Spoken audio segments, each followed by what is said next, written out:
Good morning everyone. आज हम history का चैप्टर देखेंगे, चौथा चैप्टर, और जिसका नाम है विचारक, विश्वास और इमारतें। सांस्कृतिक विकास, मतलब इस चैप्टर में हम ज़्यादातर मूल देखेंगे कि सांस्कृतिक किस प्रकार संस्कृतियों का विकास हुआ छठी शताब्दी ईसा पूर्व में, और वो संस्कृतियाँ क्या क्या थीं। ठीक है, छठी शताब्दी ईसा पूर्व जैसे हमने पढ़ा है 16 महाजनपद, तो 16 महाजनपद के टाइम में जो सांस्कृतिक विकास हुए, जैसे मान लीजिए बौद्ध धर्म का विकास हुआ, जैन धर्म का विकास हुआ, वैष्णव धर्म विकास हुआ, है ना, शैव धर्म का विकास हुआ। तो इन धर्मों के बारे में सबसे ज़्यादा हम बौद्ध धर्म के बारे में और जैन धर्म के बारे में पढ़ेंगे। ठीक है, आगे चलते हैं। देखिए, इसमें लिखा हुआ है कि इस अध्याय में हम 1000 साल लंबी यात्रा पर जाएंगे। 1000 साल लंबी यात्रा पर जाएंगे, मतलब उस समय का टाइम है। जैसे मान लीजिए जब भारत में अंग्रेजी प्रशासन थी, तो उस समय लोगों ने मतलब अंग्रेज़ों ने जब उत्खनन कार्य या खुदाई का कार्य किया, कई जगह हमारे स्रोतों को बहुत कुछ चीज़ों की जानकारी, नॉलेज इकट्ठा करने के लिए पुरातत्ववेत्ताओं ने जब उत्खनन कार्य किया, तो इसी प्रकार ये लोग मतलब बौद्ध धर्म के बारे में मतलब खोज वगैरह किया, मतलब बौद्ध धर्म के बारे में विकास किस प्रकार हुआ, उनसे क्या क्या चीज़ें पाई गई, जैसे मूर्तिकला पाई गई, है ना, स्तूप पाए गए, तो उनके बारे में इन लोगों ने, तो उसी को लिखा है 1000 लंबी यात्रा पर जाएंगे।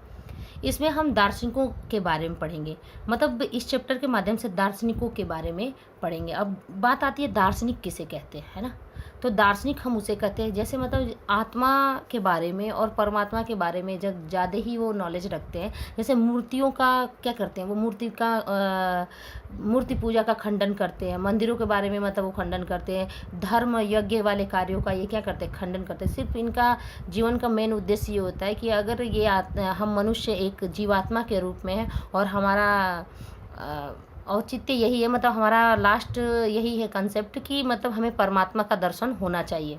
ठीक है, तो इस चैप्टर में कहा गया, इसीलिए बौद्ध धर्म और जैन धर्म के बारे में पढ़ेंगे। उन्होंने समाज में अपनी स्थिति को समझने का प्रयास किए, किस प्रकार उनकी समाज में स्थिति रही। हम यह भी देखेंगे कि उनके विचार किस तरह से मौखिक और लिखित परंपराओं में संग्रहित हुए हैं, और हमने इतिहासकारों ने लिखा कि और क्या देखना है, मौखिक किस प्रकार उनके जो कुछ बातें थीं, जो धर्म से बातें रिलेटेड थी, कुछ तो ओरली थी, जो लोगों के मुँह ज़बानी कथाएँ वगैरह थी, है ना, वो थी, और कुछ लिखित परंपराओं में थी। जैसे बौद्ध धर्म के कई ग्रंथ मिलते हैं, जैन धर्म के कई ग्रंथ लिखे जो लिखित परंपरा है, तो उससे क्या हुए कि परंपराओं में संग्रहित हुए, मतलब इकट्ठा किया गया, और उन्हें स्थापत्य और मूर्तिकला के माध्यम से भी अभिव्यक्ति मिली। मतलब उनके विकास सिर्फ मौखिक और लिखित परंपराओं से ही नहीं रहा, उसके साथ साथ और आगे स्थापत्य कला, जैसे मान लीजिए भवनों का निर्माण किस प्रकार किया, जैसे विहार वगैरह बनवाए गए, है ना, और वो स्तूप वगैरह का निर्माण जो किया गया, उसमें भी मूर्तियों की नक्काशी की गई है। जैसे आपके सामने ये दिखाई दे रहा है कि ये सब मूर्तियाँ किस प्रकार बनाई गई। तो मूर्तिकला के माध्यम से भी उसकी क्या करती है, जैन धर्म बौद्ध धर्म के बारे में हमें नॉलेज मिलती है। ये सब जनता पर इस विचार को कि स्थायी प्रभाव को दर्शाते हैं, कि जनता पे मतलब ये जो स्थायी प्रभाव, मतलब काफ़ी टाइम तक ये रहने के लिए ये प्रभाव दिखाई देते हैं। जैसे मान लीजिए मूर्ति कला हुआ, स्थापत्य कला की काफ़ी टाइम तक उन्हें ये चीज़ें क्या कर स्थायी प्रभाव के रूप में दिखाई देगा। हालांकि हम बौद्ध धर्म का विशेष अध्ययन करेंगे इस चैप्टर में। ठीक है, यह परंपरा अकेली विकसित नहीं हुई थी। मैंने बताया कि आपको ये परंपरा अकेली विकसित नहीं हुई थी, इन परंपरा के साथ कई परंपराएं विकसित हुई थी। जैसे मान लीजिए बौद्ध धर्म का विकास हुआ था, मैं अभी आपके डायग्राम के माध्यम से दिखाती हूँ इसको कि कौन कौन परंपराएं विकसित हुई थी जो दूसरी परंपराएं थी। जैसे देखिए, इस डायग्राम में हमने पढ़ा था 16 महाजनपद के बारे में, तो 16 महाजनपद के टाइम में ही, छठी शताब्दी ईसा पूर्व के टाइम में ही क्या हुआ, धर्मों का भी, कई धर्मों का उदय हुआ था। जैसे दिखाया गया है कि इसमें हमने देखा जैन धर्म की उत्पत्ति हुई थी उसी समय, बौद्ध धर्म भी उत्पत्ति हुई थी। ठीक है, और वैष्णव धर्म का भी हुआ था, और शैव धर्म का भी उत्पत्ति हुई थी। चूँकि ये दोनों धर्म जो ये है ये साउथ में थे, है ना, और ये जो थे जैन धर्म और बौद्ध धर्म ज़्यादातर ऐसे तो पूरे भारत में रहा, देश विदेशों में भी हुआ, लेकिन अगर इसका डेवलपमेंट देखा जाए शुरुआत कहाँ से हुई है तो उत्तर भारत में हुई है। तो हम देखिए यहाँ पे देखे हैं कि जैन धर्म को भी दो भागों में बाद में डिवाइड हो गया, अभी आएगा आगे चल के, श्वेतांबर और दूसरा था दिगंबर। ठीक है ना, ये उनके लीडर थे, स्थूलभद्र और बाहुभद्र। ठीक है, और देखेंगे बौद्ध धर्म में भी ये दो भागों में डिवाइड हो गया, एक हीनयान परंपरा के अकॉर्डिंग और दूसरा महायान।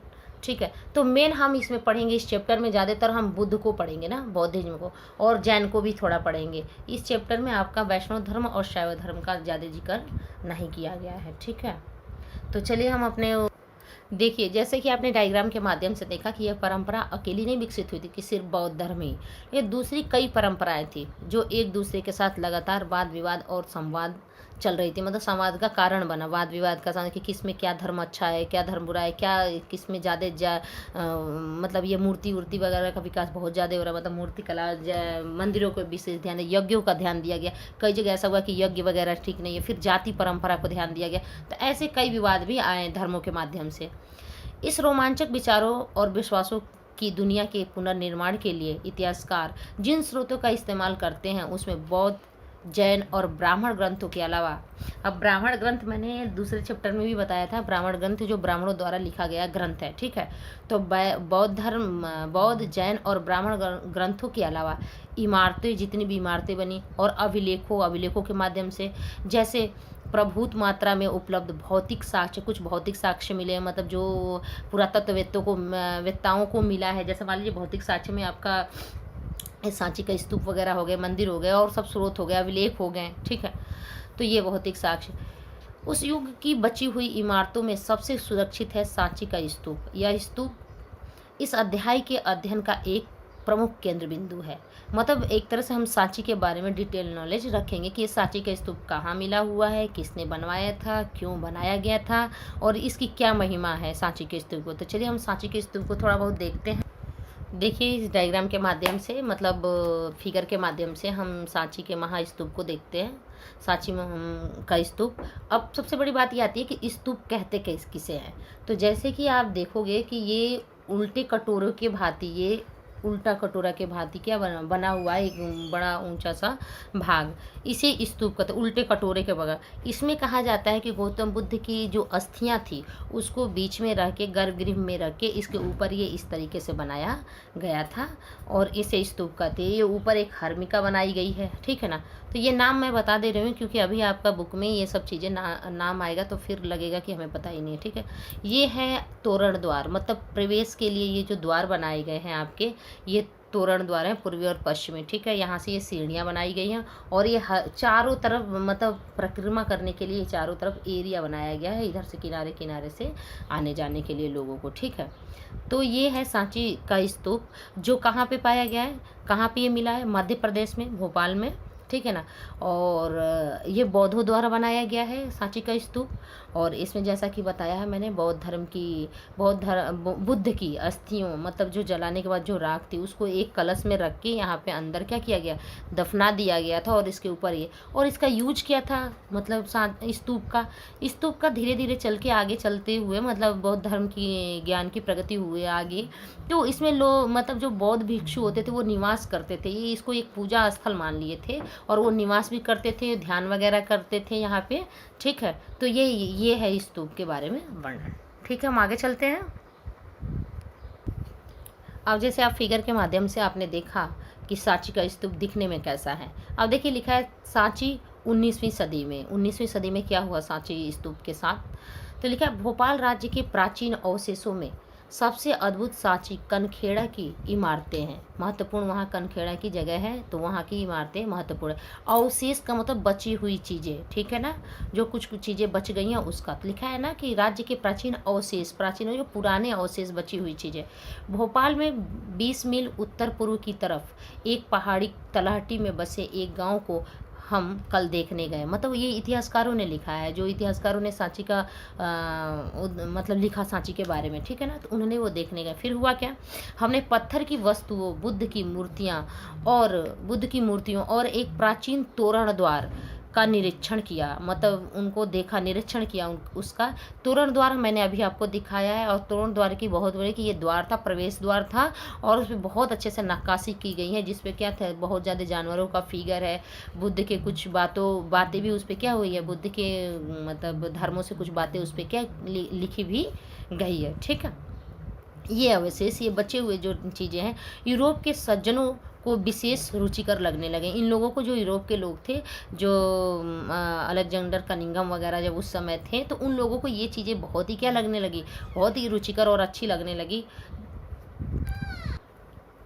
जिनमें मेजर अलेक्जेंडर कनिंघम मतलब कहा जाता है कि एक थे जो काफ़ी अच्छे विद्वान थे, फेमस थे। मेजर अलेक्जेंडर जो कनिंघम थे ना, इस इलाके में कई हफ्तों तक रुककर इन अवशेषों का निरीक्षण किया उन्होंने, और उन्होंने इस जगह के चित्र बनाए, मतलब ये फिगर बनाया अपने, मतलब जो भी बुक कॉपियाँ जो भी होंगी उस पर उन्होंने उसका फिगर बनाया कि ये दिखता कैसा है, ये सांची का स्तूप।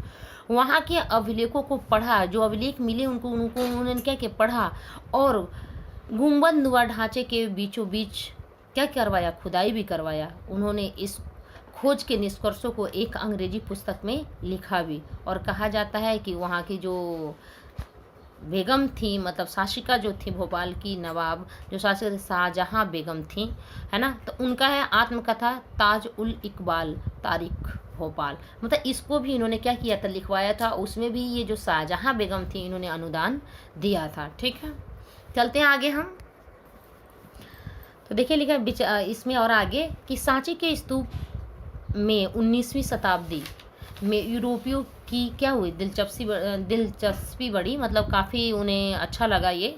और फ्रांसीसियों ने सांची के स्तूप के पूर्वी तोरण द्वार को फ्रांस के संग्रहालय में दिखाने की इजाज़त मांगी। और किससे इजाज़त मांगी, शाहजहाँ बेगम से, कि हम अपने जाके फ्रांस में दिखाएंगे इसको, सांची के स्तूप को, इसलिए ये चीज़ें हमें दिया जाए। ठीक है ना, तोरण द्वार को, मतलब वो तोरण द्वार पूरा ही लेके जाते वो सब। ठीक है, अंग्रेज़ों ने भी ऐसा ही प्रयास किया कि हम तोरण द्वार को, या जो भी जो चीज़ें हैं जो उन्हें अच्छी लगी उन्हें ले जाएं, लेकिन शाहजहाँ बेगम ने इन सब चीज़ों के लिए क्या किया, उसकी प्लास्टर प्रतिकृतियों को लाकर ही दे दिया न, मतलब उसका एक तरह से कहा जाए फोटोकॉपी बनवा के, न कि ओरिजिनल चीज़ें नहीं दी। वो चीज़ें आज भी वहाँ पड़ी हुई है, तो उसी के आकार का बनवा के, उसी तरीके का बनवा के मतलब अंग्रेज़ों को दे दिया। लेकिन वो ओरिजिनल जो चीज़ें थी, जैसे मान लीजिए तोरण द्वार हुआ, चाहे मूर्तियाँ हुई वहाँ की, चाहे अभिलेख हुए, जो भी चीज़ उन्हें अच्छी लगी, वो शाहजहाँ बेगम ने देने नहीं दिया, और वो उतने में संतुष्ट भी हुआ, क्योंकि उनको पता नहीं था।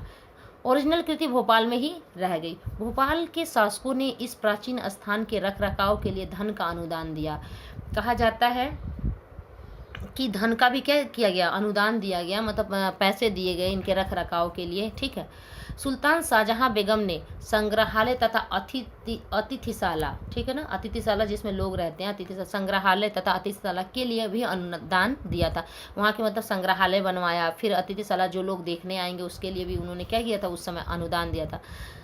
जॉन मार्शल ने इस पर पुस्तक लिखी, इस सांची के महास्तूप पे क्या किया, एक पुस्तक भी लिखी, और उसमें भी कहा जाता है कि जो शाहजहाँ बेगम थी उन्होंने क्या दिया था, अनुदान दिया था। देखा गया पुस्तक के लिए बेगम ने अनुदान दिया था। तो देखिए इनकी बहुत बड़ी भूमिका है सांची स्तूप को बचा के रखने में, किसकी, शाहजहाँ बेगम की। इन्होंने अनुदान भी दिया रख रखाव के लिए, और जब अंग्रेज़ों के टाइम में अंग्रेज जब उसको ले जाने की इजाज़त मांगे तो अंग्रेज़ों को उन्होंने दिया नहीं, उसकी प्रतिकृतियाँ दिया, मतलब एक तरह से प्लास्टर प्रतिकृतियों को, मतलब ये था छाया रूप, मतलब उसका ओरिजिनल नहीं। ठीक है ना, चलिए आगे चलते हैं। यज्ञ और विवाद, कि यज्ञ और विवाद क्या है। ईसा पूर्व प्रथम सहस्त्राब्दी को महत्वपूर्ण काल माना जाता है। क्यों इसको महत्वपूर्ण काल माना जाता है भाई, क्योंकि कहा जाता है कि ये जो टाइमिंग था 6ठी शताब्दी ईसा पूर्व के टाइमिंग में, इसको ईसा पूर्व प्रथम शताब्दी से लेके, है ना, प्रथम शताब्दी तक के बात को दिया जा रहा है। ये क्यों कई शताब्दियों को मतलब मिला के, कई सौ वर्ष को मिला के कहते हैं प्रथम शताब्दी ईस्वी पूर्व तक के टाइम को क्यों माना जाए, क्योंकि ईरान में जरथुस नामक एक ऐसे ही दार्शनिक पैदा हुए, बहुत बड़े दार्शनिक थे ईरान के। ये चीन के खुद संगी थे, खुगस्ती, है ना, खुगस्ती, और थोड़ा नाम इनका टेढ़ा भी है। और यूनान के थे, सुकरात थे, प्लेटो थे, अरस्तु थे, ये यूनान के बहुत बड़े दार्शनिक थे। उसी तरीके से भारत के बुद्ध और महावीर, ये लोग काफ़ी बहुत बड़े विद्वान थे, बहुत बड़े दार्शनिक थे, जिनका क्या हुआ था, विकास हुआ था।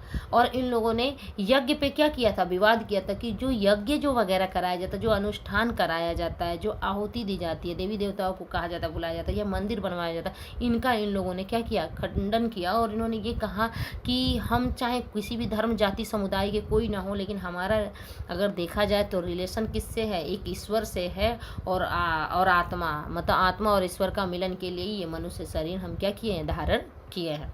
ठीक है, आइए हम आगे चलते हैं। यज्ञों की परंपरा, कि यज्ञों की क्या परंपरा। पूर्व वैदिक परंपरा जिसकी जानकारी हमें 1500 से 1000 ईसा पूर्व की से संकलित ऋग्वेद में मिलती है।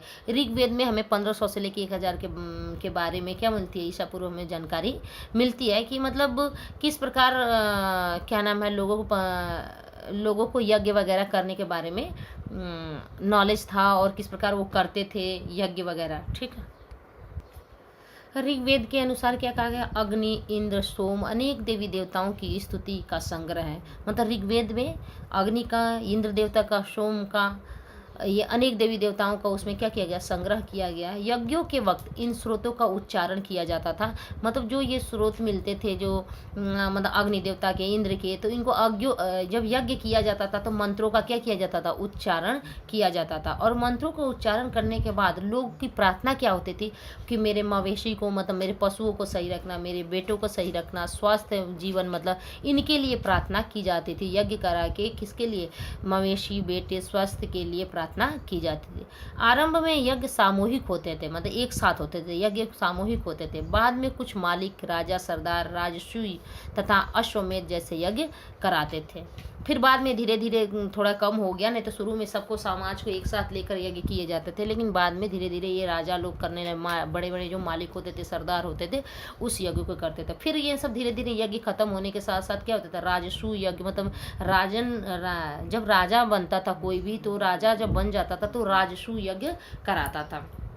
इसी प्रकार है अपने वैभव के लिए, इसी प्रकार है अश्वमेध यज्ञ। तो अश्वमेध यज्ञ में आप देखोगे, अगर रामायण देख रहे हो तो देखोगे कि बाद में राम जी ने क्या किया, अश्वमेध यज्ञ किया। कि इसमें क्या किया जाता है, अश्व को छोड़ दिया जाता है। अश्व जहाँ मर्जी तहाँ तक, जितनी दूरी तक जाता है, वो अधिकार किसका होता है, उस राजा का होता है जिसका ये अश्व होता है। और उस अश्व के माथे पे चुनौती भी लिखी रहती है कि अगर किसी के इलाके में वो जाता है, अगर वो उसको नहीं स्वीकार करता है तो क्या करे, वो युद्ध करे। इस प्रकार अपनी ख्याति को बढ़ाने के लिए राजा क्या किया करते थे, अश्वमेध यज्ञ किया करते थे। ठीक है ना, घोड़े के मुखौड़े पे अपनी बातों को, चुनौती को बांध देते थे, और घोड़ा जहाँ मर्जी तहाँ तक वो क्या करता था, दौड़ते हुए जाता था, फिर वो वापस आ जाता था। जैसे यज्ञ कराए जाते थे उस टाइम। ठीक है, ब्राह्मण या अनुष्ठान कराते थे। ये ज़्यादातर विधि विधान जो होते थे वो ब्राह्मणों द्वारा ही कराए जाते थे, शूद्रों को तो मनाही किया गया था। ठीक है, तो ये ब्राह्मण ही कराते थे, और क्षत्रियों को, जब सबसे ज़्यादा अगर देखा जाए सपोर्ट उस समय में तो ब्राह्मण को और क्षत्रियों को था। ठीक है, अब हम आते हैं वाद विवाद और चर्चाएं। महावीर तथा बुद्ध यज्ञों पर सवाल उठाया। उन्होंने यज्ञों पर सवाल लगाया कि यज्ञ हमारे लिए कोई ज़रूरी नहीं है कि हम यज्ञ करें तभी हमें आत्मा, परमात्मा या ईश्वर की प्राप्ति होगी।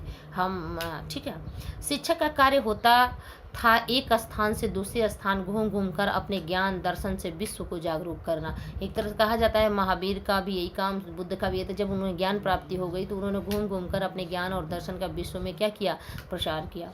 शिक्षक सामान्य लोगों से तर्क वितर्क करते थे। शिक्षक क्या करते थे, सामान्य लोगों के पास जाकर, गाँव में जाके, मतलब जो भी लोग मिलते थे उनसे तर्क वितर्क करते थे। तर्क वितर्क किस पे, आत्मा परमात्मा का, अपने जीवन के बारे में कि जीवन का उद्देश्य क्या है, वास्तव में जीवन का उद्देश्य क्या है। ठीक है, इनके बारे में वो तर्क वितर्क करते थे, और तर्क वितर्क करने के बाद जब लोगों को समझ आता था तो वो उनके अनुयायी बन जाते थे। ठीक है, चर्चाएँ करते थे, जैसे लिखा है चर्चाएँ करते थे, मतलब ईश्वर की चर्चा करते थे। फिर कहाँ जाके, झोपड़ियों में, उपवनों में ये सब चर्चाएँ होती रहती थी। जैसे आजकल नहीं कहते सत्संग वगैरह होना, वैसे ऐसे उपवनों में घुमक्कड़ मनीषी ठहरते थे। कहते थे ऐसे उपवनों में घुमक्कड़ मनीषी जो एक जगह से दूसरी जगह वनों में रहते थे, वो मनीषी वहाँ पे क्या करते थे, ठहरते थे उपवनों में। ऐसे में इन शिक्षकों के अनुयायी बनते चले जाते थे। ऐसे जो शिक्षक होते थे, चाहे बौद्ध धर्म के हो चाहे जैन धर्म के हो, जब वो अपने ज्ञान का प्रचार प्रसार करते थे जगह जगह जाके, तो लोग उनके अनुयायी बनते चले जाते थे। ठीक है, आज की क्लास हम यहीं ख़त्म करते हैं, कल नेक्स्ट क्लास देखेंगे। आज इसको आप लोग पढ़ लेंगे अच्छी तरीके से। अगर कोई डाउट क्वेश्चन हो तो आप ज़रूर पूछेंगे। ठीक है, ओके, गुड बाय।